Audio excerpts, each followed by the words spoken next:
Hoy inicia el tercer módulo de este curso, o si quieren verlo así, la segunda mitad del programa.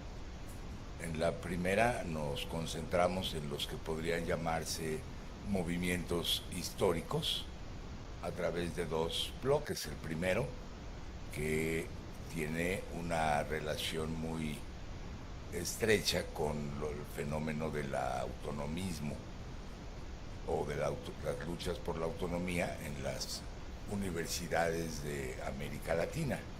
Vimos primero esa historia que cumple un centenario este año, que es la lucha de los universitarios, principalmente en la Universidad de Córdoba, pero en varias otras universidades argentinas también. En 1918 vimos después la irradiación latinoamericana de este movimiento y terminamos ese primer bloque con una sesión en torno a la autonomía de la UNAM, el movimiento de 1929 y su desenlace en la sesión de autonomía a esta casa de estudios. Ese fue el primer bloque.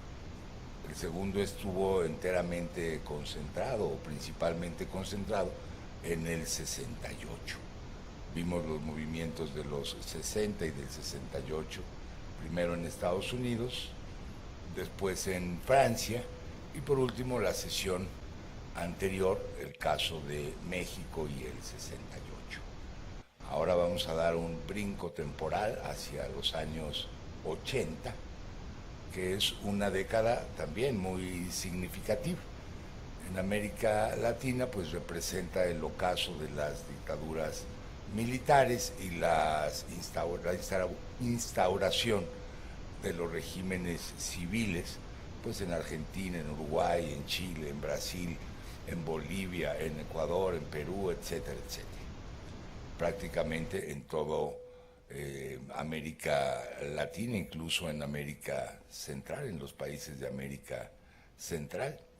Y el fenómeno de no solo instauración de regímenes civiles, sino de cierta apertura democrática, la restauración democrática latinoamericana, es un hito que marca la década de los 80.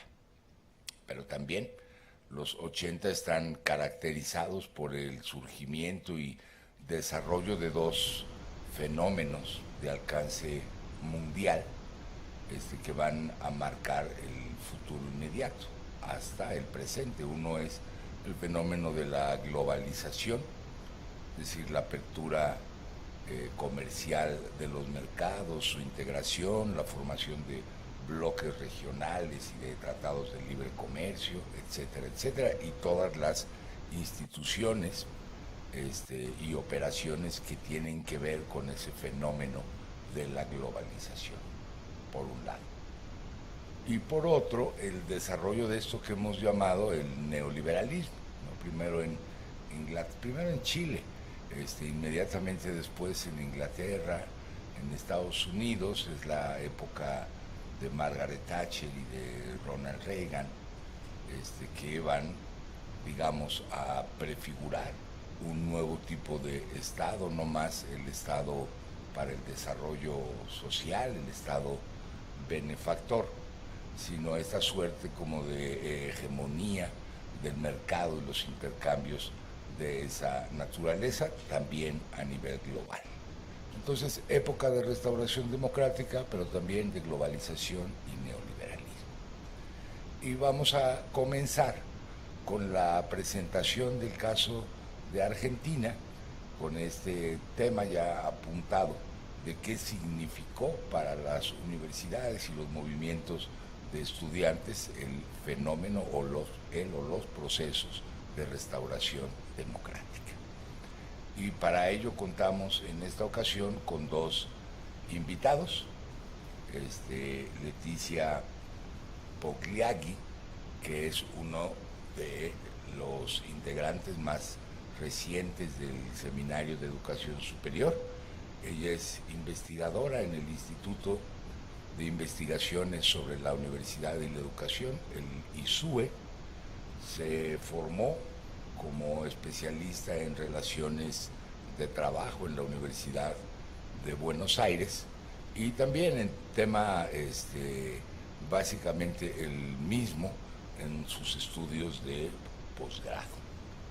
Hizo posteriormente una estancia de postdoctoral en la Universidad de Quebec y buena parte de su trayectoria inicial fue justamente sobre los temas de trabajo, muy en el sentido de explorar, ¿no?, agentes y dinámicas que tienen que ver con la inserción al mundo laboral, distintos mercados de trabajo. A ello dedicó su tesis doctoral, dirigida, si no me falla la memoria, nos puede corregir, por Enrique de la Garza, que es uno de los especialistas pues más conocidos en este tema. Hizo un trabajo muy interesante realmente sobre los taxistas en la Ciudad de México, trabajo que le iba a merecer el premio a la mejor investigación en la Ciudad de México. Y bueno, después de esta etapa de de estudios sobre el trabajo, comenzó a interesarse cada vez más en los temas de juventud. Y entonces siguen ahí investigaciones, estudios y publicaciones sobre grupos estudiantiles, primero muy relacionados con la problemática educativa, ¿no?, los temas de deserción escolar, en fin, para ir desembocando mucho más en lo que es su proyecto actual, que tiene que ver con culturas juveniles en los espacios educativos, en particular en el bachillerato y todavía más en particular en el bachillerato de la UNAM. Y en esas anda Leticia, pero por supuesto conoce el tema que le propusimos, y ello lo ha preparado, se acompaña del maestro Mariano Casco, que también se ha especializado en temas de movimientos sociales y en la actualidad está trabajando un tema que a todos nos interesa, que es el asunto de la sección 22 en el reciente movimiento del magisterio. Y bueno, sin más, los dejo con Leticia y con Mariano. Ellos nos dirán cómo se van a organizar para la presentación.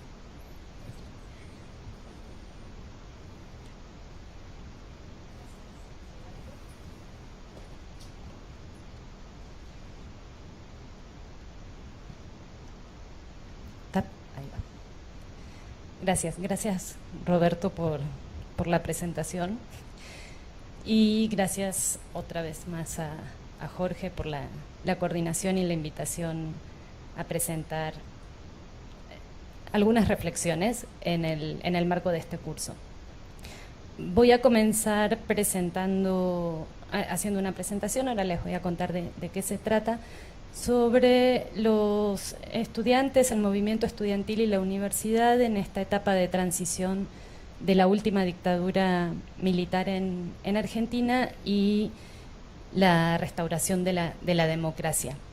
Y luego Mariano nos va a contar cómo está la situación del movimiento estudiantil en la actualidad, que deben saber ustedes que la situación en las universidades en Argentina está un poco complicada, y que lo que inició como un conflicto docente, se le sumaron los estudiantes, y entonces él, que ha sido activista, miembro del Centro de Estudiantes en la Facultad de Ciencias Sociales de la Universidad de Buenos Aires, y sigue en contacto con quienes están militando allí, nos va a contar un poco más sobre qué estamos viviendo ahora, y un poco retomando la experiencia, bueno, va a retomar algunas de las características de lo que fue el movimiento de inicios de los 80 que perdura hasta el día de hoy en las universidades en Argentina. Lo que yo les voy a presentar Primero, a grandes rasgos, algunas características del sistema universitario en Argentina, un poquito para ubicarnos, ver cuáles son las universidades, el tamaño del sistema. Luego vamos a pasar a ver cuál era la situación de las universidades y de el movimiento estudiantil durante la última dictadura y algunos antecedentes que son importantes retomar para poder entender cuál fue la situación hacia finales de la dictadura, inicio de la democracia. Y por último vamos a entrar a la restauración, digamos, del movimiento, tanto del movimiento estudiantil como de las universidades durante la democracia. Y finalmente algunas reflexiones que a mí me surgen a partir de lo que aconteció. Lo que vamos a trabajar es un poco extraño. Probablemente no conozcan mucho de qué es lo que pasó cuando volvió la democracia con los estudiantes, porque incluso nosotros que lo vivimos como herederos de estos movimientos, no aparecen como importantes. Sin embargo, desde mi punto de vista, ya me dirán ustedes qué les parece, sí lo fueron, y por varias razones. Por varias razones creo que no son profundamente estudiados. Si empezamos a revisar estudios durante la época de la dictadura o posteriores, a partir de la década de 1990, sobre todo con la instalación completa del neoliberalismo a partir del gobierno de Menem, hay muchos más estudios sobre movimientos estudiantiles.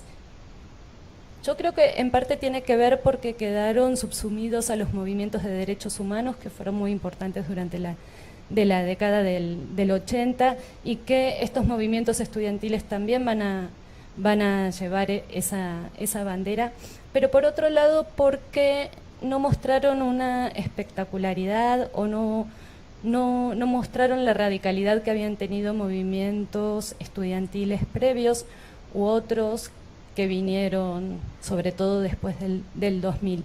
Y sin embargo, si nos vamos a ver nosotros de cómo las banderas que llevaba el movimiento estudiantil durante los 80 fueron las que terminaron de delinear las características de la universidad tal como la conocemos al día de hoy. Entonces, en ese sentido, sí creo que su participación, su estudio o tenerlos en cuenta es muy importante, porque permitieron la reconstrucción de las organizaciones estudiantiles por un lado y por otro participar en la construcción de las universidades con la vuelta a la democracia. Las fuentes que tomo para la presentación del día de hoy son los pocos estudios que hay sobre el caso de los movimientos estudiantiles, que son en su mayoría de los movimientos estudiantiles de la época. La mayoría son de carácter histórico, ¿sí? Más que sociológicos, digamos, o antropológicos, son más bien históricos. Hay algunos estudios sociológicos también al respecto.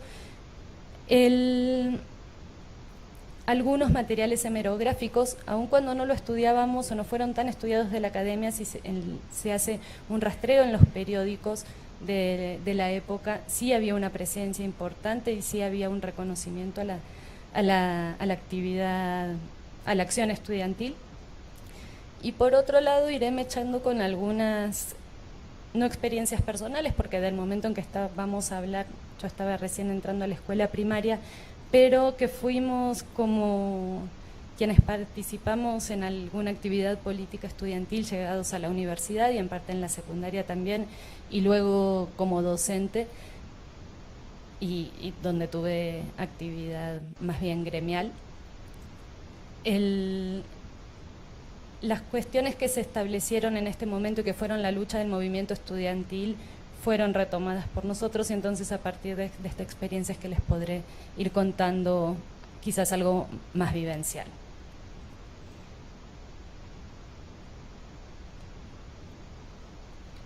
Respecto de las universidades, al día de hoy en Argentina tenemos 54 universidades nacionales. Las universidades nacionales son todas autónomas y absorben a la mayor parte de la matrícula universitaria. Para el momento en que nosotros vamos a trabajar, teníamos solamente 25 universidades en un inicio, terminaron siendo 27 al final del primer periodo democrático después de la dictadura. ¿Por qué es importante esto? Porque prácticamente se duplicó en las últimas décadas la cantidad de universidades públicas. Sin embargo, las universidades más antiguas y más grandes del país, que son la Universidad de Buenos Aires, la Universidad de Córdoba, de la que hablamos en la primera sesión, que fue donde se gestó o donde inició la reforma del 18, y la Universidad de La Plata, son las que absorben la mayor matrícula, y son en estas universidades en donde se van a gestar también los movimientos estudiantiles más grandes, y son las que van a ser las más afectadas también por las políticas de la dictadura a partir de 1976. Hay algo que me gustaría decir desde el inicio, quizás queda un poquito desconectado con lo que veníamos hablando, pero para aclarar, porque vamos a hablar mucho de los centros de estudiantes. Los centros de estudiantes son la forma de organización democrática que se dan los estudiantes hacia adentro de las universidades y de las escuelas secundarias. En Argentina, la escuela secundaria engloba lo que es, para nosotros aquí en México, la escuela secundaria y la media superior. Puede tener 5 o 6 años dependiendo de la jurisdicción, pero en las escuelas secundarias también existen estas figuras de los centros de estudiantes, con mayor o menor actividad dependiendo de las escuelas. Son fuertes y muy activos en las escuelas secundarias que dependen de la universidad. En particular, la Universidad de Buenos Aires tiene 2 escuelas secundarias, y los centros de estudiantes de estas escuelas son bastante activos. Y esto es importante porque los chicos y las chicas comienzan su actividad política prácticamente desde los 12, 13 años, y son espacios de formación política. Estos centros de estudiantes tienen un carácter representativo, gremial, es el carácter que fueron adoptando sobre todo en las últimas décadas. Realizan demandas y académicas, digamos, que tienen que ver con las condiciones de cursada, pero también demandas políticas en un sentido más amplio. Esto depende de los centros, y cada escuela, cada facultad tiene su centro, o puede tener su centro de estudiantes, los cuales se pueden agrupar en federaciones por universidad y luego en una federación a nivel de país. La Federación Nacional se llama Federación Universitaria Argentina, la sigla es FUA, y de ella vamos a ir hablando a lo largo de la sesión. Los fines que pueden tener los centros de estudiantes son variados y dependen de cada uno de los centros, porque esos fines se definen en sus estatutos. Entonces cada centro puede ir definiendo y delineando cuál es el carácter que va a adoptar, y esto también es posible verlo en la práctica. Centros de estudiantes, por ejemplo, más orientados hacia la provisión de servicios, y otros más dedicados, por ejemplo, a la actividad política, al vínculo con otras organizaciones sociales y demás. Están dirigidos por un presidente y se cuenta con distintas secretarías. Ya luego les cuentas cómo es la votación y cómo se eligen estos representantes, porque dentro del centro de estudiantes no es que si una agrupación gana el centro de estudiantes se lleva todas las secretarías y es la única que va a dirigir el centro durante el periodo que le toca. Sí se llevará la presidencia, pero las distintas secretarías van siendo ocupadas por otras agrupaciones según el porcentaje de votos que fueron obteniendo. El antecedente de la reforma de 1918. La reforma del 18 fue importante en sí misma, por supuesto, como ya lo hablamos, pero también fue muy importante en la historia del desarrollo de las universidades y del movimiento estudiantil en Argentina. En el 18 teníamos solamente en el país 5 universidades, la de Buenos Aires, la de La Plata, que eran las dos que les mencionaba antes, junto con la de Córdoba, la de Santa Fe y la de Tucumán. Recuerdan que hablamos cuáles eran los principios o cuáles eran las banderas de la movilización para la reforma del 18, que eran la autonomía, la cogestión tripartita entendida como profesores, graduados y estudiantes. Esto es importante que lo tengamos en cuenta porque, por ejemplo, cuando en la actualidad en la movilización que se está generando, que se está dando aquí en la UNAM, cuando hablamos de tripartismo, los estudiantes están hablando de tripartismo, están pensando en profesores, estudiantes y trabajadores. En el caso de la Universidad Argentina, no es los trabajadores, sino que son los graduados.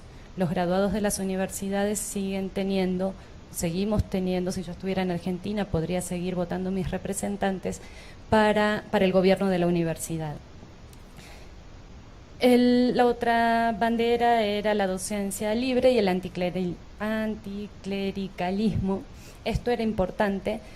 Es importante que lo tengamos en cuenta a lo largo de toda la presentación porque van a ser las banderas que a favor o en contra van a estar cruzando el movimiento estudiantil en las distintas épocas. Esta reforma del 18, para el momento de la reforma, varios centros de estudiantes ya existían, pero luego de la reforma ya teníamos centros de estudiantes en casi todas las universidades y facultades, y se crea la Federación Universitaria Argentina que les mencionaba recién. Hoy la Federación Universitaria representa aproximadamente 1.500.000 estudiantes. La federación más grande que compone la Federación Universitaria es la Federación de la Universidad de Buenos Aires, que es la que tiene la mayor matrícula del país, y representa aproximadamente a 300.000 estudiantes. Y el centro de estudiantes más grande del país es el de la Facultad de Ciencias Económicas de la Universidad de Buenos Aires, que incluye a unos 50.000 estudiantes aproximadamente.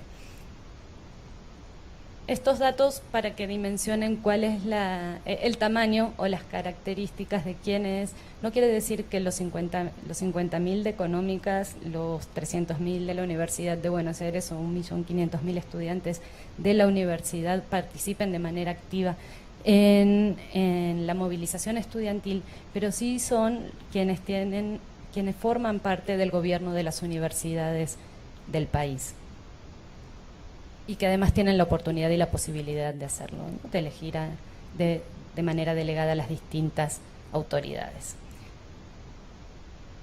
La universidad y el movimiento estudiantil durante la dictadura. Podríamos hablar muchísimo de cómo fue la última dictadura en Argentina, con lo que no nos daría el tiempo, pero voy a mencionar algunos elementos que son importantes para entender el movimiento estudiantil.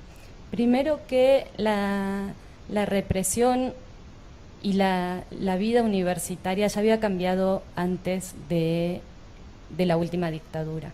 Un antecedente directo sucedió durante el gobierno dictatorial de Onganía. Ustedes a lo mejor habrán escuchado o vieron alguna película o documental cuando ocurrió la Noche de los Bastones Largos. Durante el gobierno de Onganía se intervinieron las universidades, entró la policía a la universidad, hubo represión hacia estudiantes, hacia profesores, se expulsó a muchos docentes.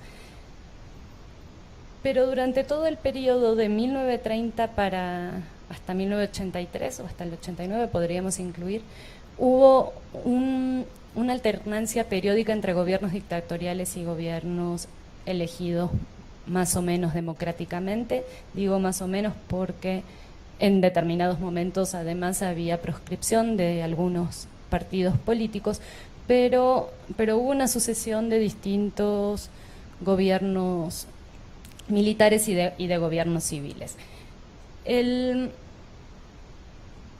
Luego de la fuerte represión que hubo en las universidades a partir de 1966, se fue gestando un movimiento estudiantil en oposición a la represión militar que tuvo la característica de ser radical, de adoptar o llevar a cabo determinadas acciones puntuales, violentas. No era una violencia generalizada, sino que había una selectividad en determinadas acciones de manera tal que tuvieran un impacto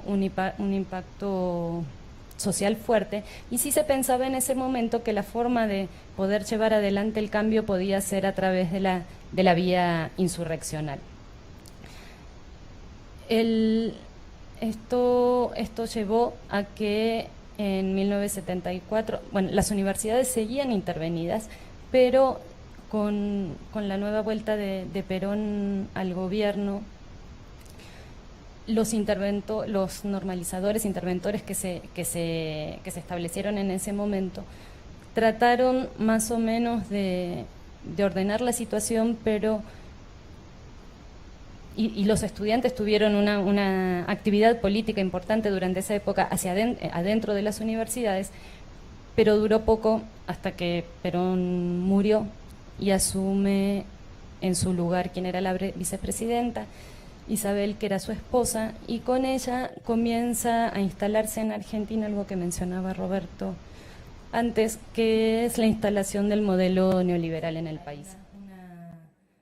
Una instalación temprana, digamos, estamos a mediados de la década de 1970 y ya se empezaban a instalar algunas medidas económicas de corte neoliberal, pero además un régimen de persecución y de intolerancia muy fuerte hacia toda movilización y acción política,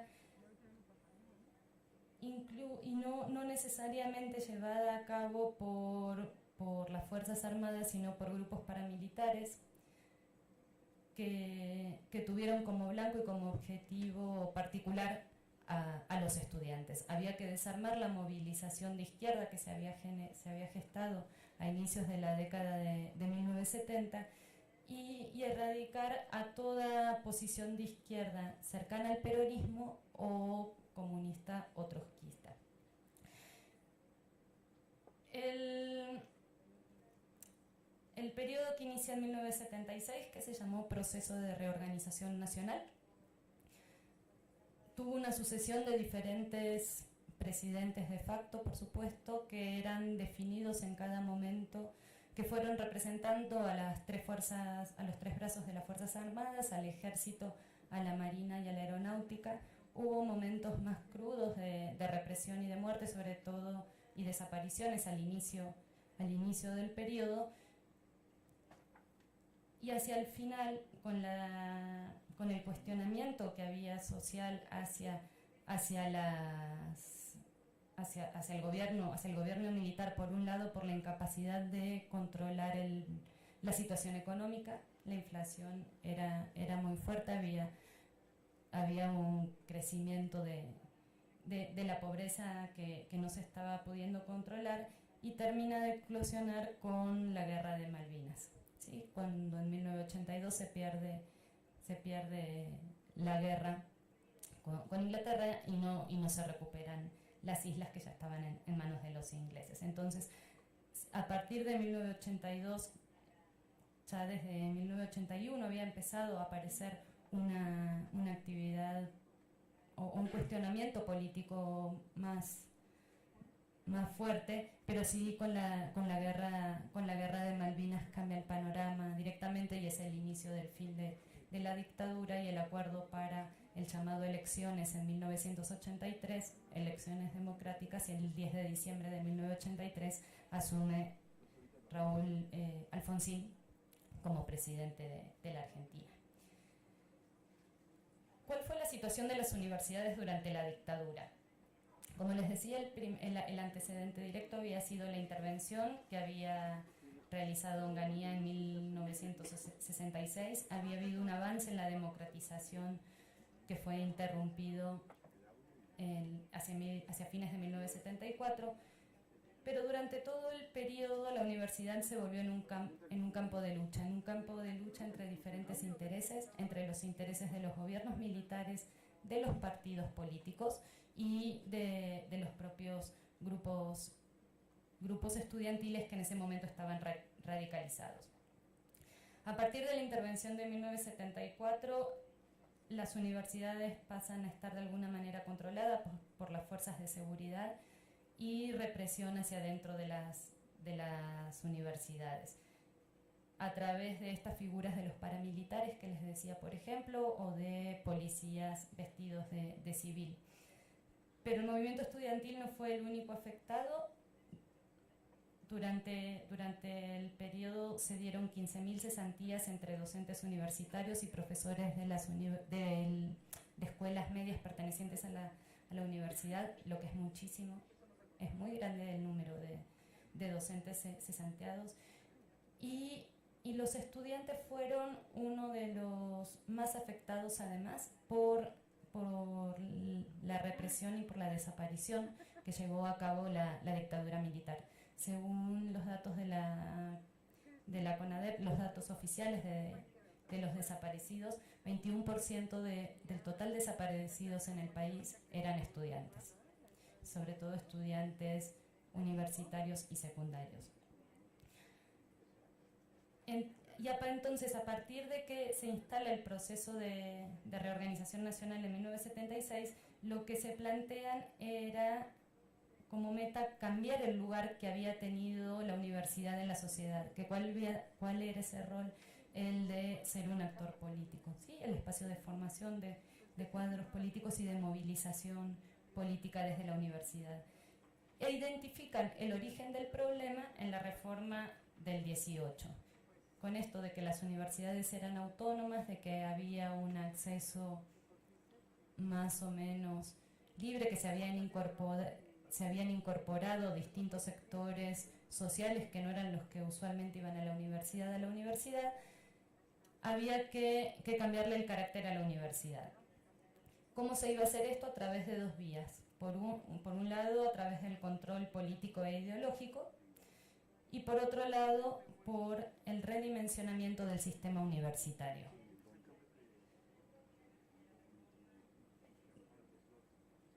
En cuanto al control político e ideológico, ¿cómo se hizo? Primero, suprimiendo la libertad de cátedra, cesanteando, como dijimos, a docentes y designando de manera arbitraria y discrecional a docentes y, por supuesto, a las autoridades universitarias, que muchas veces además eran miembros de las Fuerzas Armadas. Además se eliminaron carreras, fue cambiando dependiendo en las distintas universidades cuáles se suprimían. Hubo un caso particular que fue el de psicología, que fue una de las carreras más afectadas.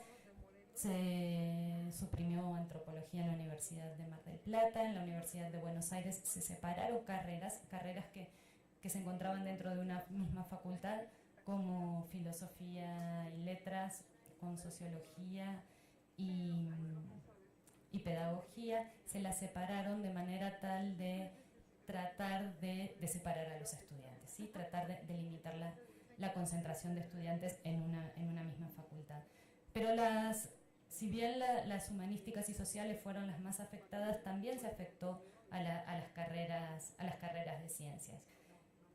Pero como no alcanzaba con suprimir algunas carreras, además se cerró una universidad directamente completa, que es la Universidad de Luján, que es una universidad que está a 60 kilómetros de la ciudad de Buenos Aires, en la provincia de Buenos Aires. Pero además, y esto es muy importante y muy llamativo, cómo se reestructura la matrícula universitaria. Primero se establece un sistema de cupos. Para restringir el ingreso. Ya no podía haber un ingreso irrestricto, sino que cada carrera y cada facultad iba a tener un cupo determinado. ¿Cómo se iban a cubrir esos cupos? A través de cursos y exámenes de ingreso. Luego, como no era suficiente, en 1980 se emite una ley de facto que lo que establece es el arancelamiento de los estudios de grado.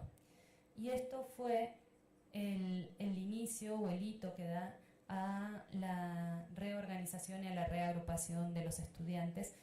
si bien ya había, por supuesto, críticas hacia la cuestión de los cupos, cuando se toca la gratuidad, hay incluso en momentos de represión y de persecución, los estudiantes empiezan a reorganizar. Ahora, ¿qué dio por resultado la instalación de los exámenes de ingreso y el arancelamiento de los estudios de grado? Que de 518.000 estudiantes que había en 1976, 4 años más tarde había 402.000. Pero además, en números globales, bueno, dice uno que es 20% más o menos, pero las más afectadas fueron las universidades grandes, porque sobre todo se establecieron mayores restricciones para el acceso a las universidades a donde había más estudiantes.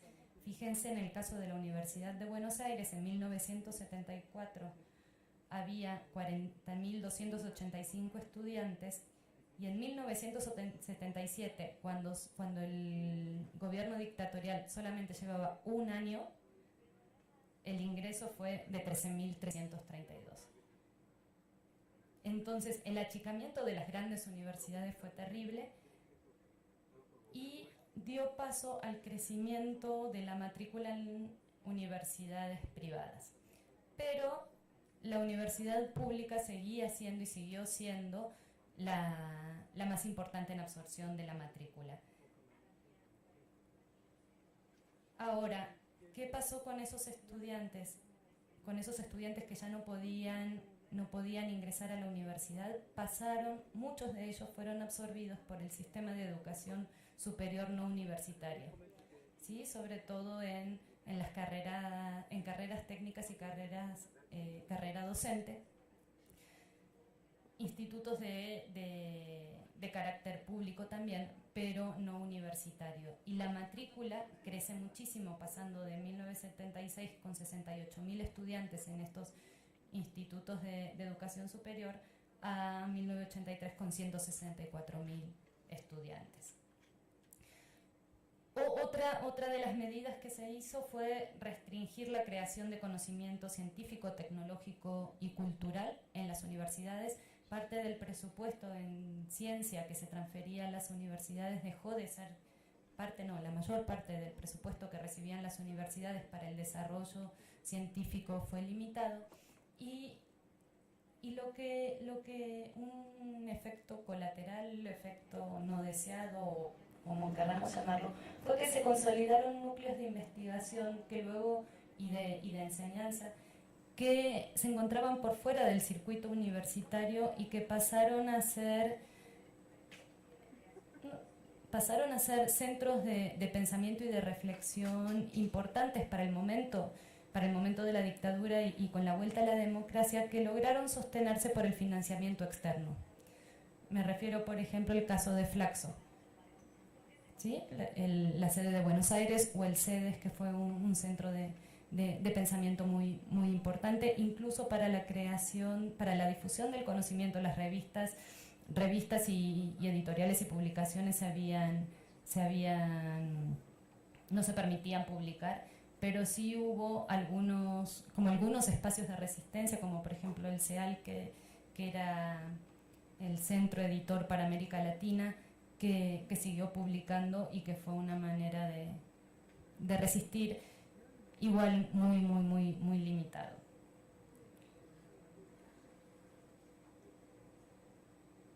Ahora, ¿qué pasó con los estudiantes? A partir de 1966, como les decía, hubo un cierto abandono de estos postulados de la reforma del 18 para cambiar a una ideología más partidista y más de izquierda, dejando al reformismo en segundo plano. Sí hubo un giro a la izquierda del movimiento estudiantil hacia inicios de la década del 70, que se termina de consolidar hacia 1973. Ahora, desde 1966, luego en 1974, por supuesto siguió en 1976, hubo una prohibición de todo tipo de movilización y de participación en un movimiento u organización se decía con fines no educativos. ¿Quién definía cuáles eran los fines educativos o no educativos? Quienes iban a reprimir. Por más de que un centro de estudiantes escribiera y dijera en su estatuto que su fin era educativo o académico, podía ser objeto de la proscripción. ¿De qué manera se llevaba a cabo la represión? En los mismos mítines políticos entraban la policía, fuerzas armadas o los grupos paramilitares a romper, irrumpir en las casas de los estudiantes para llevárselos, para desaparecerlos, para arrestarlos, para pegarles, para amenazarlos, y si no eran los estudiantes, si no encontraban a los estudiantes, podía ser con un familiar, sin ningún problema. O incluso llevarse directamente a algún familiar. Cualquiera era sospechoso. Se instrumentó a través de policías de civil, o sea, cómo saber a quién reprimir a partir de infiltrados o a partir de las mismas denuncias de compañeros. Sí, había estudiantes que denunciaban a sus compañeros y a los profesores bajo el rótulo de comunista. Llevar el rótulo de comunista era el ser posible detenido. Se volvió usual la presencia de policía en las universidades, las requisas permanentes, las revisiones. Y lo otro que también sucedió fue que empezó a haber una participación subrepticia, digamos, de agentes de inteligencia en los distintos espacios de la vida universitaria. Donde hubiera estudiantes podía haber algún infiltrado buscando información, cuáles eran las personas que eran de izquierda para denunciarlas y que desaparecieran. Ante este panorama no es de extrañar que las resistencias de los estudiantes fueron débiles, aisladas y se desarrollaron de manera clandestina o semiclandestina. El inicio de la reorganización estudiantil se dio sobre todo al amparo de los partidos políticos, militantes que ya no podían realizar actividad política dentro de la universidad. Algunos comenzaron a desarrollar actividades dentro de los partidos que daban de alguna manera un cierto cobijo. No quiere decir que estar dentro de un partido político no pudiera llevar a que uno pudiera ser detenido.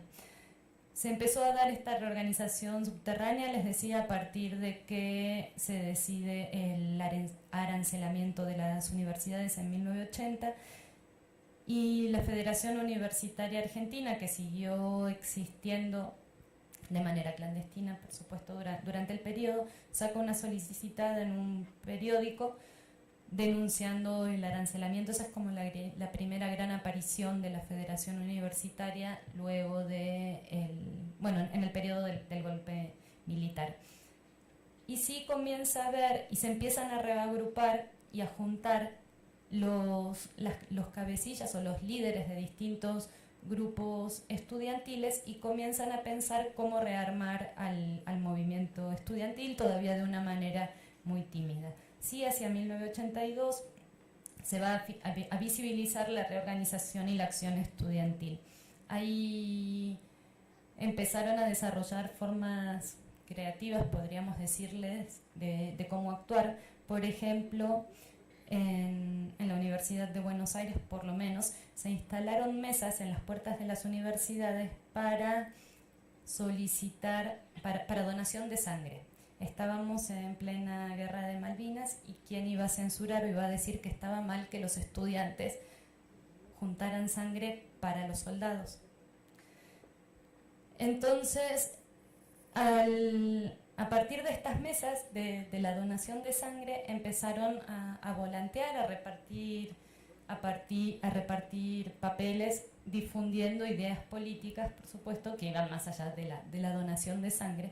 Y que, por ejemplo, cuenta Chan Cristal, que es el especialista en esta época, en el estudio sobre todo del movimiento estudiantil en la Universidad de Buenos Aires, a 20 días de instalada la mesa de la donación de sangre, ya había una bandera de de la federación colocada en su lugar.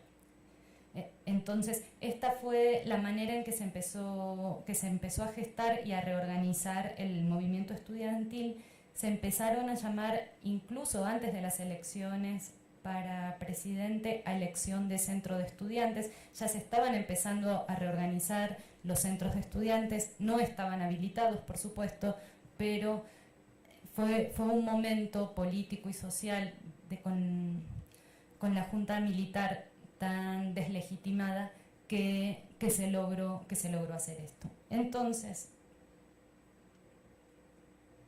para el momento de la vuelta a la democracia ya había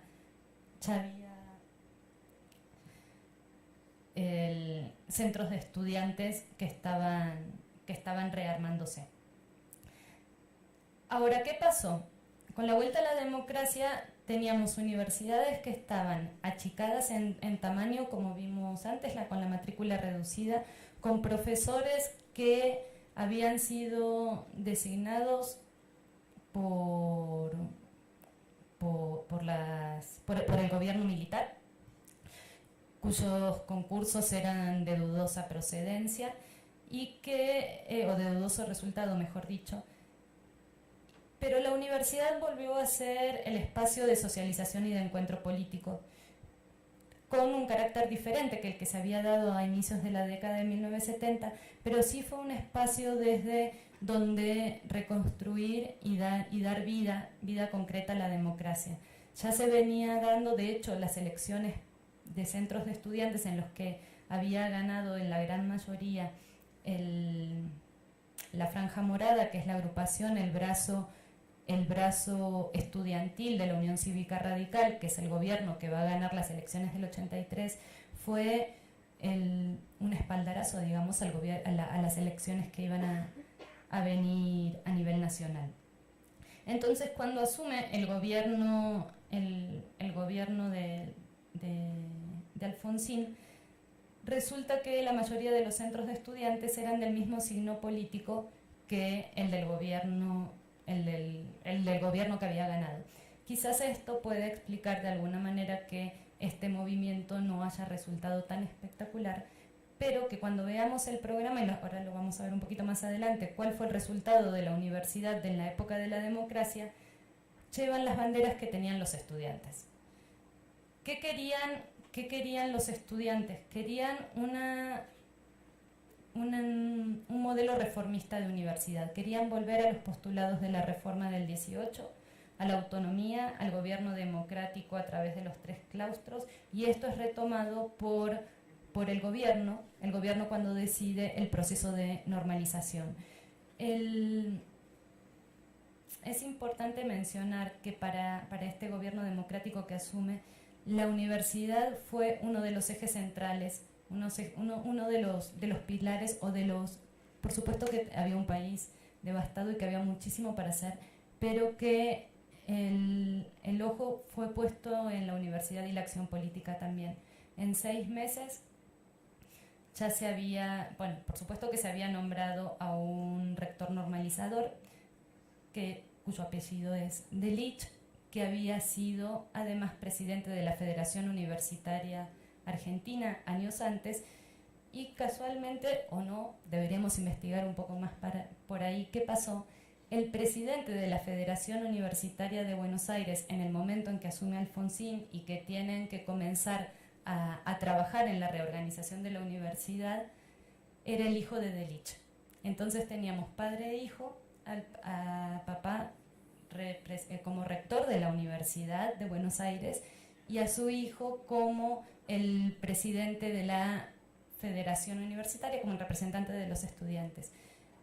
Es importante, más allá de lo anecdótico de que se dio que estuvieran ellos, que las figuras de los presidentes y de los militantes de las federaciones universitarias, ya sea de la Federación Universitaria Argentina como de la de Buenos Aires, fueron muchos de ellos políticos de importancia en el país. Sí, el movimiento estudiantil y las agrupaciones estudiantiles en Argentina son espacios de creación de cuadros. Delich, que les decía, hijo, fue después ministro de Educación en el gobierno de la Rúa hacia 2000, y Delich Papá, que fue presidente de la Federación Universitaria, que luego fue el rector de la Universidad de Buenos Aires, también fue el secretario de Educación durante el gobierno de Alfonsín. En 1984 se establece la ley 23.068, a través de la cual se marcan las bases para el proceso de normalización. Se realiza un nombramiento de rectores y decanos por parte del Poder Ejecutivo, todavía no son elegidos porque todavía hacía falta poder constituir los consejos compuestos por los 3 claustros, pero en un periodo muy breve ya se conforman los consejos superiores para la elección de autoridades.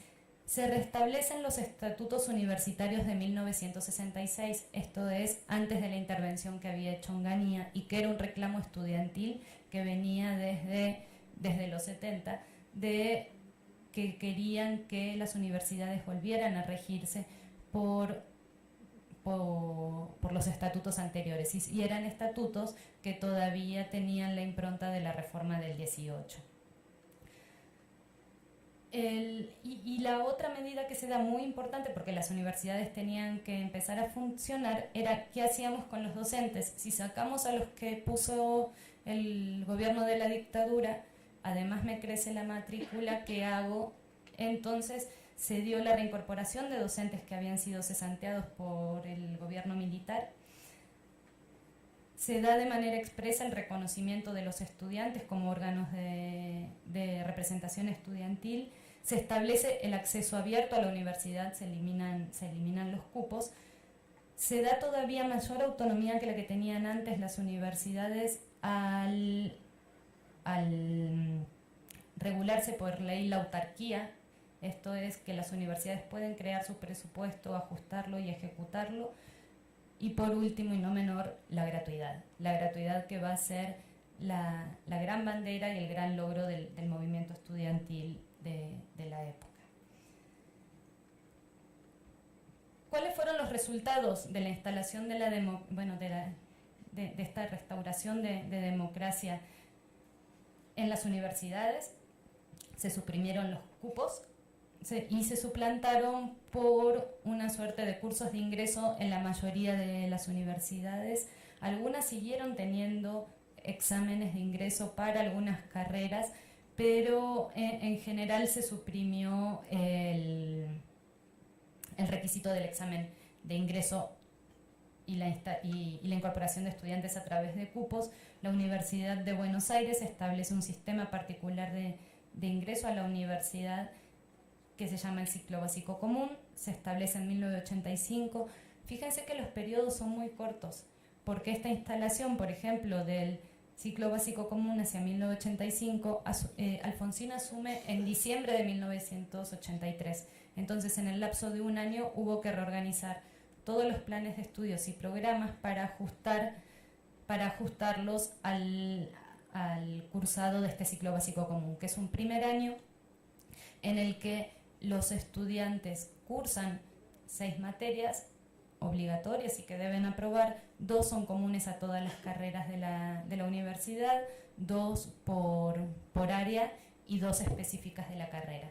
Y se cursan otros edificios. En el inicio fue muy interesante el proceso en el que se construye el ciclo básico común, porque se cursaban y se reacomodaron fábricas abandonadas, por ejemplo. Eran espacios diferentes de lo que era la universidad tradicional. Era un espacio en donde confluían y siguen confluyendo estudiantes que luego nunca más se van a cruzar porque están estudiando con jóvenes de otras carreras, de otras disciplinas diferentes. Y la idea de este ciclo básico común es que sea como una suerte de nivelación para la incorporación luego a la carrera universitaria elegida. Y el ciclo básico común no se considera como un curso de ingreso, sino que es el primer año de la universidad. Entra dentro del cálculo de los promedios, pero lo que no se puede es pasar a lo que sería el segundo año o primer año específico de la carrera sin haber aprobado estas 6 materias. esta supresión de cupos y por supuesto el cobro de aranceles que ya se había eliminado. Otra de las manifestaciones del movimiento estudiantil, por ejemplo, contra el gobierno de la dictadura y el cobro de aranceles, fue en la Universidad de Buenos Aires cuando se rompen las chequeras. Una forma de manifestación fue las chequeras con las que se debía pagar. Ahora, ¿qué pasó?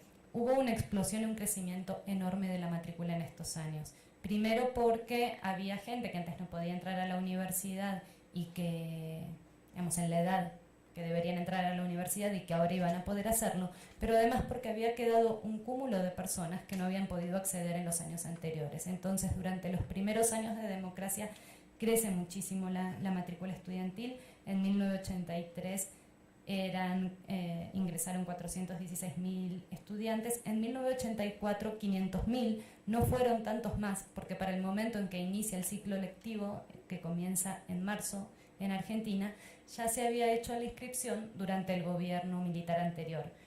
Pero 2 años más tarde, en 1986, la matrícula había incrementado 700.000.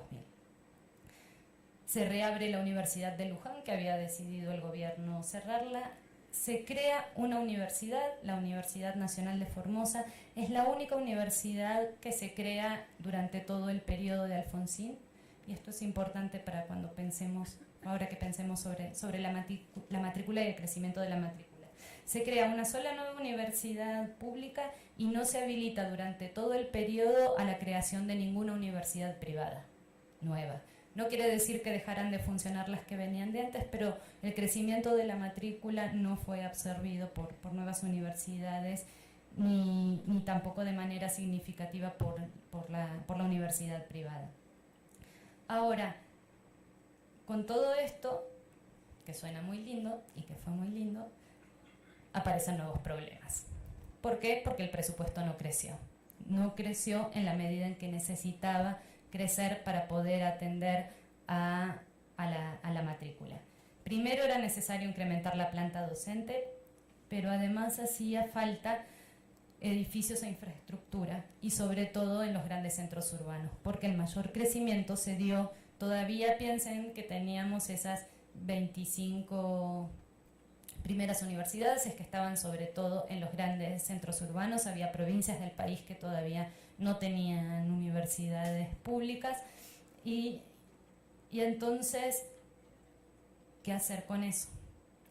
El ajuste recayó sobre todo en los docentes, quienes vieron disminuido el salario.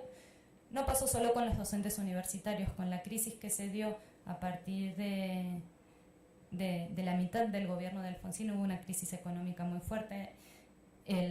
También se afectaron a los docentes de nivel primario y secundario, pero en las universidades comienza a aparecer un fenómeno con el que arrastramos al día de hoy, que es el de la gran cantidad de profesores, como aquí los conocemos, de asignatura, y sobre todo de los ad honorem. Esto es, de los docentes que dan clases sin pago.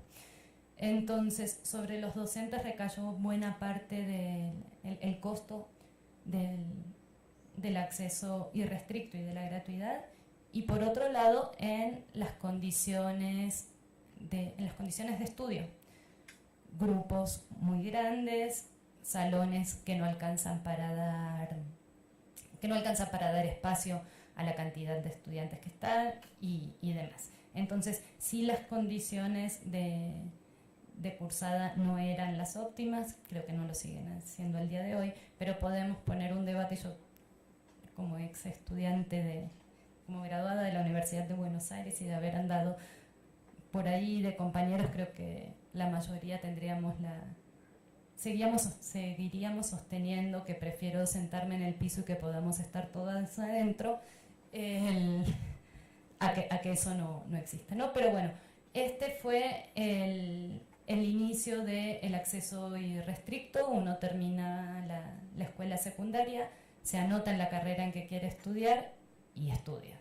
Entonces, es el único requisito. Hay algunas universidades y facultades que tienen algunos requisitos especiales, pero en general es así.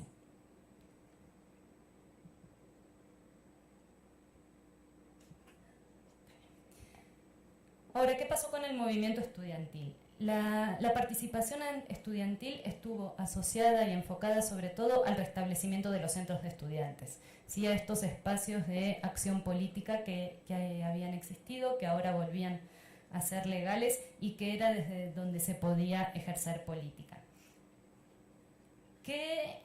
Pero va a tener unas características especiales. Van a plantearse que quieren finalizar con las prácticas de la vieja militancia. ¿A qué se refieren con esto? Al uso de la violencia. Y a volver a un espíritu menos radical y más reformista. Y se va a jugar mucho con la teoría de los dos demonios, que no va a pasar solo en la universidad, sino también en el ámbito social. ¿Cuáles son los dos demonios?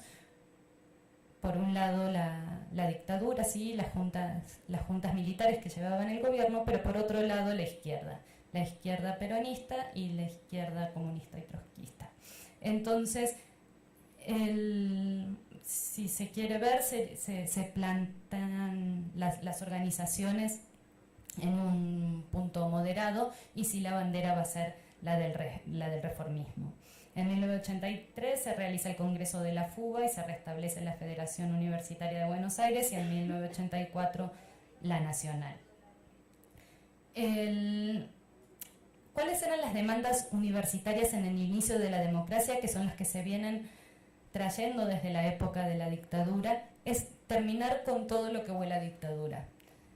En primer lugar, el limitacionismo, se refiere a los cupos de ingreso. Había una canción muy bonita que dicen se cantaba durante las manifestaciones, las movilizaciones, que decía: examen de ingreso se va con el proceso de reorganización nacional. Entonces era el acceso irrestricto y la gratuidad, o sea, la lucha contra los aranceles, fueron los dos lemas del movimiento estudiantil de la época.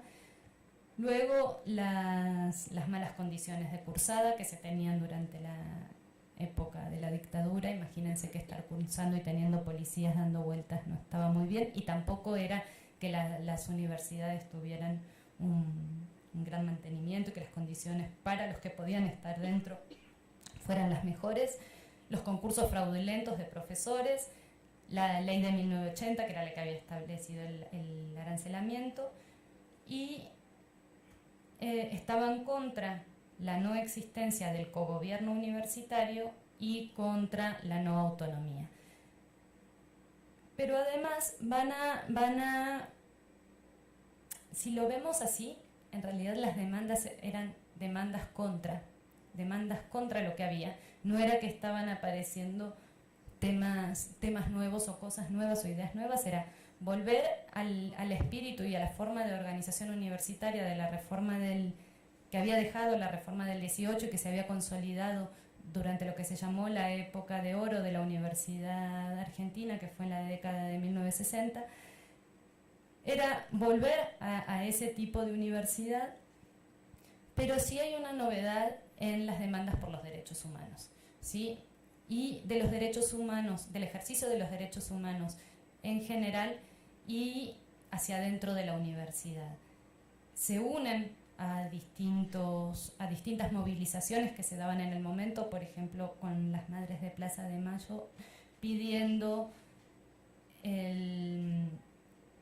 la aparición con vida de los desaparecidos, el fin de la represión, el fin de la proscripción y de la política nacional. Y cuando van a comenzar inicia el gobierno democrático, sí van a tener como bandera la defensa de los derechos humanos, el nunca más a lo que había sucedido.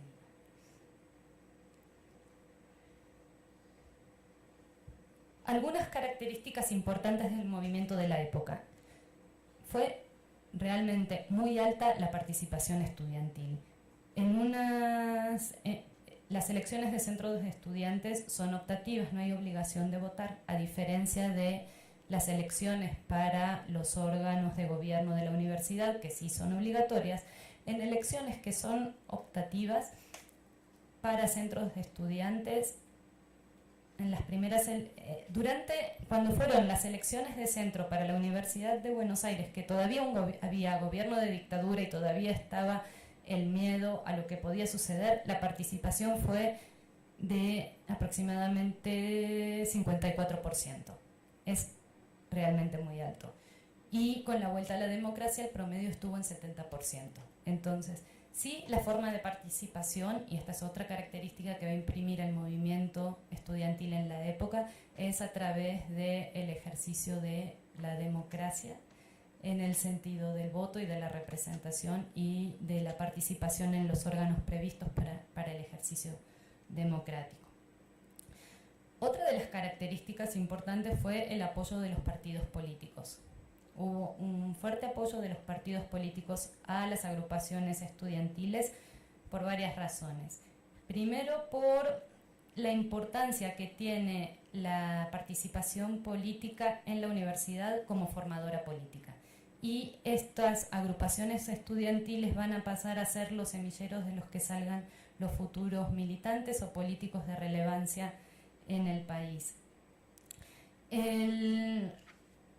Luego, por este paso que se da en no pocos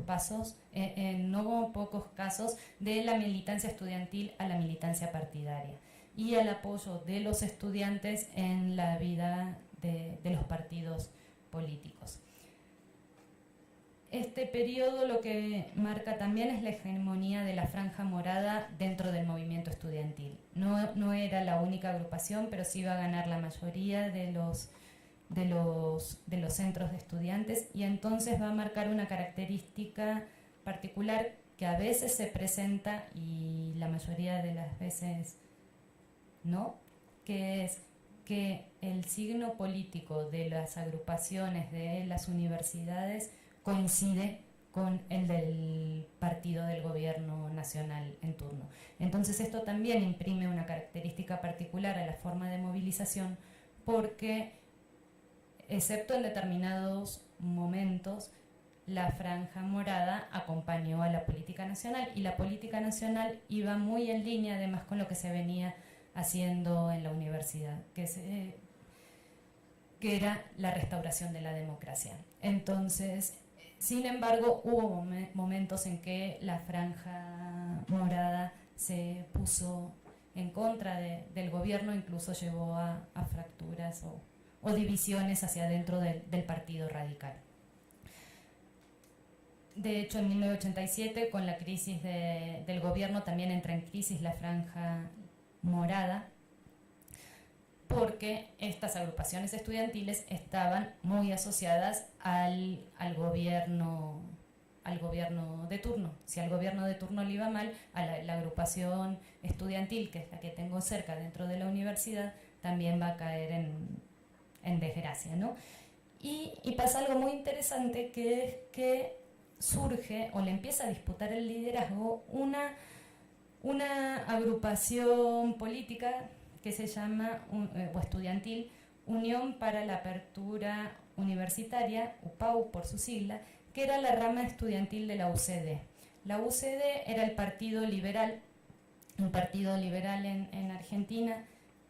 En ese momento, de los grandes, era lo más a la derecha que teníamos, y que en las elecciones intermedias, en las elecciones legislativas de 1987, hace la mejor elección de su historia. Entonces, una vez más, en la universidad hay una suerte de reflejo de lo que está pasando en la política nacional. Otra de las características del movimiento estudiantil es que se debilitan las agrupaciones de izquierda y el peronismo, y sobre todo el peronismo de izquierda. Sí se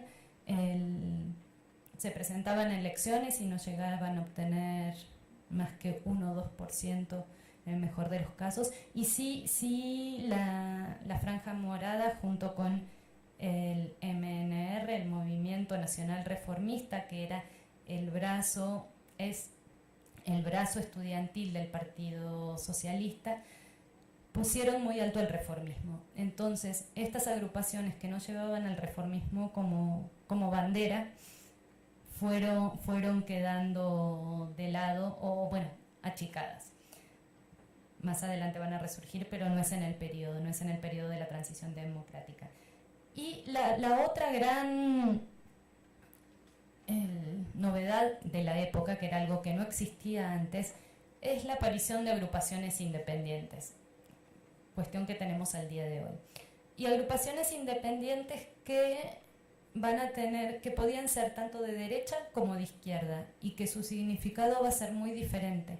Las agrupaciones independientes de derecha dicen quienes estudiaron específicamente estas agrupaciones, que son las reminiscencias, fue lo que quedó de la época de la dictadura. Sí había estudiantes que hacían alguna actividad puramente gremial, no política, dentro de las universidades durante la dictadura, que además tenían buenas relaciones con las autoridades universitarias y entonces recibían beneficios, y que algunas de estas agrupaciones quedaron dentro de la universidad perdidas, sin el mismo nombre, pero que fueron gestando estas agrupaciones independientes de derecha que se definían como apolíticas. Tenía que haber agrupaciones estudiantiles, sí, pero solamente para reivindicar cuestiones que fueran puramente gremiales o más vinculadas a los servicios que necesitan los estudiantes, pero que la movilización estudiantil no tenía que inmiscuirse en ninguna cuestión política que fuera más allá de la universidad y tampoco hacia la gestión de la universidad, ¿sí? Que es una gestión política. Ahora, las agrupaciones independientes de izquierda, como se van a plantar es como apartidistas. Sí tiene que haber sí tiene que haber política en la universidad, los estudiantes tienen que hacer política, pero esta militancia no tiene que responder a los partidos políticos, Entonces se van a plantar desde otro lugar, y algunas de estas agrupaciones, en general reagrupadas en algún frente, van a lograr ganar algunos centros de estudiantes, y sí van a tener influencia dentro de los centros o de las federaciones, teniendo alguna de las secretarías. Entonces, sí, esta es una novedad de la época, pero que además vino para quedarse. Para finalizar, ¿qué nos deja el movimiento estudiantil de la época? Primero nos deja las características generales que tiene al día de hoy y que tuvo en las siguientes décadas el movimiento estudiantil en Argentina. Y no es menor, porque podría haber adoptado otras características, se podría haber vuelto al movimiento de los 70, o incluso ni siquiera, o haber hecho desaparecer la política en la universidad, porque finalmente no se venía desarrollando fuertemente, más bien casi nada, durante la época de la dictadura. Podríamos haber seguido en esa línea y no sucedió, sino lo que hizo fue volver a traer a la política a la universidad, y difícilmente entenderíamos la Universidad de Argentina sin la actividad política fuerte que tiene, a veces con altibajos, pero que está ahí presente. La lucha por conseguir la autonomía fue algo que permitió unir al movimiento estudiantil y que garantizó el triunfo de la vuelta al reformismo, a la universidad autónoma, gratuita y libre. La vida política en las universidades se recuperó en ese momento y de manera automática. O sea, fue muy, muy rápido. Evidentemente había un deseo, una voluntad de querer volver a hacer política que inicia antes de la vuelta a la democracia. Se empiezan a desarrollar prácticas democráticas hacia adentro de las universidades en momentos de dictadura, que es una cosa muy importante, y que la participación, creo yo, no solamente la participación y la movilización estudiantil no solo es importante en sí misma y hacia la vida de la universidad, sino que tiene trascendencia hacia afuera, especialmente en esta formación de cuadros políticos.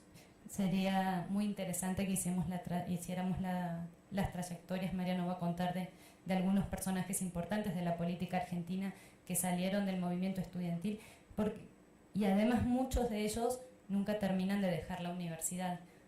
¿Por qué? Porque además tenemos o a través de la docencia, pero si no es por la docencia, la posibilidad de seguir perteneciendo al claustro de graduados y seguir teniendo actividad política dentro de la universidad no se termina en el momento que recibí mi diploma y me fui. Entonces, la universidad es un espacio político importante en el país.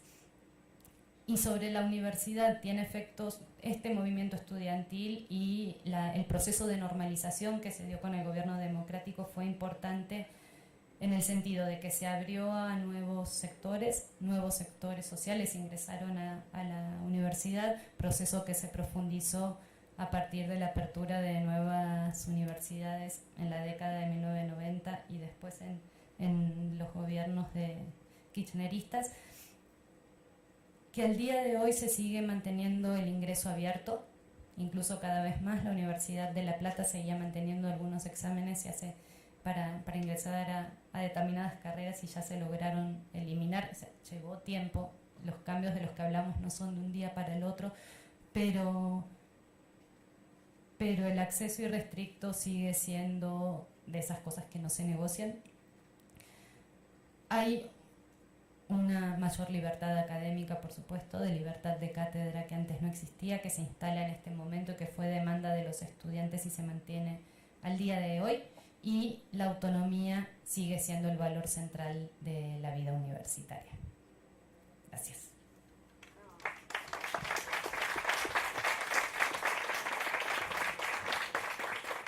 Muy bien, muchas gracias para darnos una visión más del presente. Tenemos 15 minutos antes del receso con Mariana, por favor.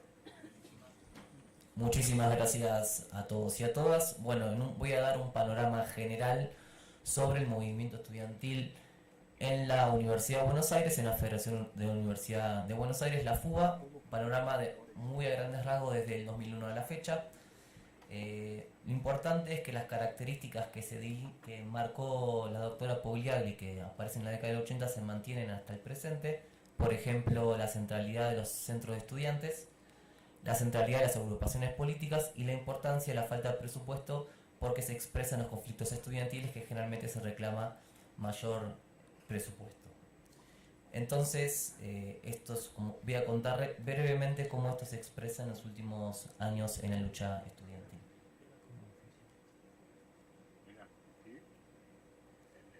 Bueno, la FUBA representa a 300.000 estudiantes. Como dije, tiene centro de estudiantes como central y la federación universitaria.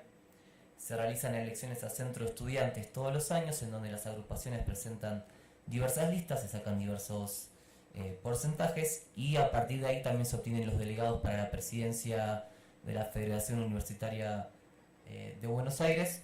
Se hace cada año, es un elemento central en la vida política universitaria, es el momento de las elecciones, que generalmente son en septiembre, es el momento sí o sí cada año de mayor participación. Estos centros de estudiantes tienen secretarías, tienen comisiones, tienen comedores estudiantiles, de alguna manera si los podemos llamar, tienen fotocopias y tienen venta de apuntes. Es decir, cualquier estudiante que va a la Universidad de Buenos Aires sí o sí va a tener un contacto con el centro de estudiantes, porque le va a comprar, como mínimo le va a comprar los apuntes. Esto genera a un precio más barato. Esto genera que en la vida diaria de los estudiantes tengan una incidencia en los centros de estudiantes, por más que uno no participe activamente en el movimiento estudiantil. Se pueden conformar centros de estudiantes de servicios, que solamente dan buenos servicios estudiantiles, o también centros de estudiantes más de lucha. Es importante la función de los centros de estudiantes, porque si no, no podría funcionar el día a día de la universidad, básicamente porque los estudiantes tienen que participar de estos espacios o compran estos espacios que son constituidos por el centro de estudiantes. Además, los centros de estudiantes que están dirigidos por organizaciones de izquierda generalmente intervienen a partir de declaraciones en la vida política nacional, o también sobre conflictos que se van dando en el país de todo tipo, desde conflictos obreros, populares, o el que sea, siempre hay una intervención política de los centros de estudiantes y por supuesto de la FUBA.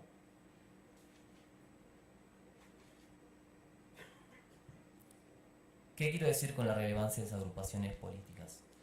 Por ejemplo, solamente en la Facultad de Ciencias Sociales había hasta el 2014 40 agrupaciones distintas, y la militancia estudiantil pasa a ser muchas veces uno de los ejes o el eje rector de la vida de los militantes estudiantiles, siendo la cuestión educativa quizás pase a segundo plano. Esto se expresa hasta en momentos específicos, como lo que es en septiembre, que son las elecciones a centro de estudiantes, al mismo tiempo son los exámenes, y generalmente es difícil priorizar entre una y otra cosa.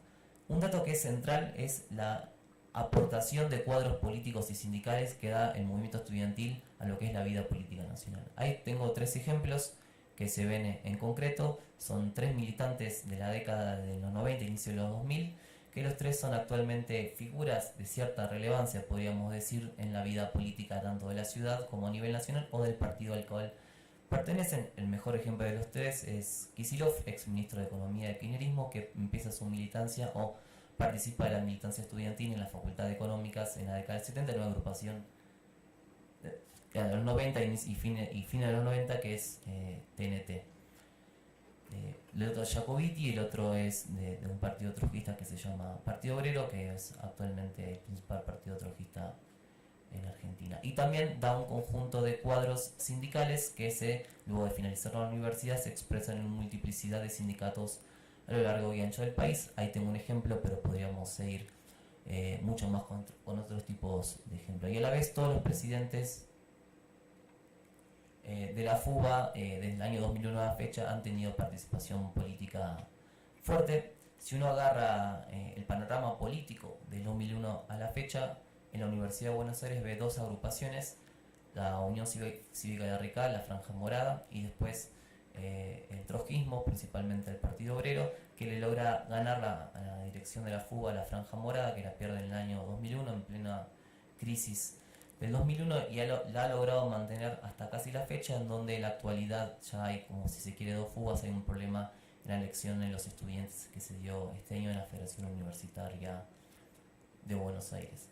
Además, podemos decir que hay 2 expresiones políticas distintas que tienen cierta relevancia: uno la izquierda chavista o latinoamericana, y algo que llama la atención es que, si bien el kirchnerismo a lo largo de sus gobiernos tuvo mucha incidencia en la juventud, no logró prácticamente tener fuerza en el movimiento estudiantil en la FUBA.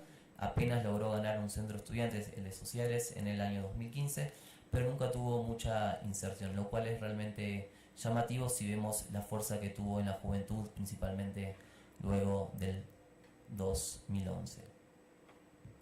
Como decía Leticia, uno de los problemas del aumento del ingreso irrestricto a la universidad fue la falta de presupuesto. La gran mayoría de los conflictos se dieron por falta de presupuesto. Si uno agarra desde el año 2001 a la fecha, a nivel estudiantil, en la FUBA, en la UBA, va a encontrar 3 principales conflictos. En el año 2002, donde era por falta de presupuesto, se toma el rectorado de la universidad como principal medio de protesta, fueron 45 días. El segundo conflicto, dirigido por supuesto con la flamante FUBA piquetera, que era la expresión que usaba la dirección del Partido Obrero para llamar a la FUBA que él estaba dirigiendo. El conflicto del año 2010, que el hecho más radical fue la toma del Ministerio de Educación Nacional, con la cual la Facultad de Sociales logra obtener un mayor presupuesto para su edificio. También en estos conflictos siempre intervino la izquierda como principal eje con la dirección del movimiento. Recordemos que el año 2010 era un año de crisis del kirchnerismo, porque se venía en caída, había perdido la elección del 2009, y esto se da justo antes de la muerte de Néstor Kirchner, cuando vuelve a revitalizarse el kirchnerismo. El año 2010 es importante para la militancia estudiantil en la FUBA porque asesinan a un militante que se llamaba Mariano Ferreira del Partido Obrero, porque se solidarizaba con un conflicto obrero de ferroviarios en Avellaneda, y bueno, lo termina matando una patota aliada al gobierno kirchnerista. Y bueno, entonces, Mariano Ferreira es un símbolo, si se quiere, de la militancia estudiantil en la Federación Universitaria de Buenos Aires, o si se quiere, el principal símbolo.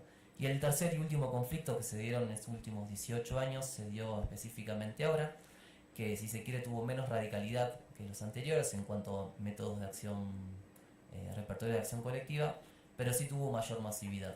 Por ejemplo, si en el año 2010 las asambleas en una facultad eran de 2.000 personas, o eran de 500 personas, ahora están siendo de 1500 personas, y tomamos como eje eso. Y la cantidad de días de tomas fueron menos, si se quiere, que la del 2010, que rondaron los 45 días de toma de las universidades, y ahora estuvieron aproximadamente entre 2 y 3 semanas, entre 20 y 29 días. Pero sí, este conflicto se extendió más por fuera de la Universidad de Buenos Aires, aparte que fue un conflicto docente que alcanzó 54 universidades, tuvo tomas de 14 facultades dentro de 14 universidades dentro de Argentina, y hubo una mayor articulación con el conflicto docente.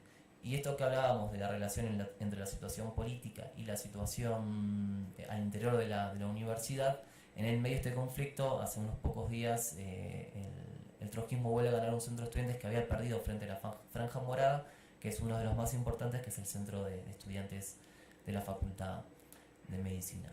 Pasando limpio, ya para finalizar, para no comerme los 15 minutos, lo central entonces es que tenemos centros de estudiantes, un movimiento estudiantil que se organiza por centros de estudiantes, que tienen, y lo central es la asamblea y la intervención en la militancia en agrupaciones políticas. Es decir, un estudiante le interesa el activismo, participa en el activismo en la universidad y se da muy fácilmente el paso a ser un militante de una organización política que milita al interior de la facultad. Y el grueso, el que permite la militancia diaria todos los días en la universidad, son los estudiantes que están organizados en estas agrupaciones. Si uno va a la Universidad de Buenos Aires, cualquier día del año que haya clases, incluso sin clases, se va a encontrar un militante participando en algún tipo de actividad. Y este es el núcleo que mantiene la organización en el tiempo de la militancia estudiantil. Entonces, cuando vienen conflictos, como los recién mencionados, lo que hacen es, el conflicto se monta, si se quiere, esta estructura que se mantiene el día a día y permite a veces llevar a triunfos. Y además, generalmente lo que se busca es que con estos conflictos más personas se sumen a las agrupaciones políticas, a la militancia política. Es decir, con un conflicto hay una nueva camada de militantes, esa nueva camada de militantes hace su primera experiencia política y se termina sumando, aparte del centro de estudiantes, a una agrupación política de algún signo. Y de esa manera es que se van acumulando cuadros políticos que a la larga, como los ya mencionados, terminan incidiendo en la escena nacional. Entonces, esas serían las características centrales: centro de estudiantes, se maneja la asamblea, las agrupaciones estudiantiles y los conflictos por falta de presupuesto, que son los principales conflictos que se dieron en los últimos años. Muchísimas gracias.